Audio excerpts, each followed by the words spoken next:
मैया यशोदा ने प्रणाम किया जमुना मैया को, हे जमुना मैया मेरा कन्हैया सदा प्रसन्न रहे। गोपियों ने भी प्रार्थना की और प्रार्थना प्रणाम करने के बाद गोपियां और यशोदा मैया आंख बंद करके बैठ गई। और श्री कृष्ण कभी तो आंख मूंदे हुए मैया और गोपियों की ओर देखें, कभी जमुना जी में बहते हुए दियों की ओर देखें। उन्होंने कहा दीपकों से कि तुम बहते जा रहे हो और हम देख रहे हैं, अनादिकाल से तुम बहते रहे हो, ये कर्म की धारा में बहते जा रहे हो। विधि निषेधमय कलिमल हरणी कर्म कथा रवि नंदनी वर्णी, ये कर्म कथा ही जमुना जी हैं। ये कर्म तो इसका ये फल, ये कर्म तो इसका ये फल, और फल निश्चित मिलता है। देखो एक आदमी अपने रास्ते से जा रहा था, रास्ते के किनारे उसे आम का बगीचा मिला, बड़ा सुंदर बगीचा। अब उस आदमी ने आम के वृक्ष में लगे हुए फल देखे। अब आप विचार करो, फल देखा किसने? आंख ने। आंख ना होती तो कैसे देखता?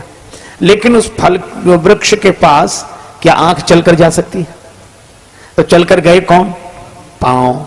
तो जिसने देखा वो गया नहीं, आंख ने देखा, गए पांव। अच्छा पांव चाहे तो फल तोड़ सकते हैं? देखा आंख ने, गए पांव, फल तोड़ा हाथ ने। इसका मतलब जिसने देखा वो गया नहीं, जो गया उसने तोड़ा नहीं। देखा आंख ने, गए पांव, फल तोड़ा हाथ ने। अच्छा हाथ को स्वाद मिल जाएगा कि फल खट्टा है कि मीठा? हाथ को तो स्वाद नहीं मिलेगा। तो जिसने फल तोड़ा उसने चखा नहीं, चखा रसना ने। जिसने देखा वो गया नहीं, जो गया उसने फल तोड़ा नहीं, जिसने तोड़ा उसने चखा नहीं।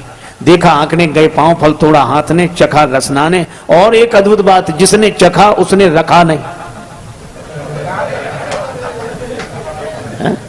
जिसने चखा उसने रखा नहीं, चखा रसना ने, रखा पेट ने।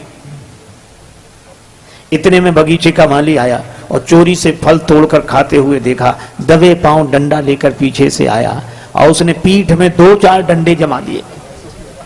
अब बताओ इस पीठ का न लेना न देना, पीठ न लेने में न देने में। फल देखा आंख ने, गए पांव, तोड़ा हाथ ने, चखा रसना ने, रखा पेट ने और पिटे पीठ। यह बात तो समझ में नहीं आती भाई, पिटे पीठ।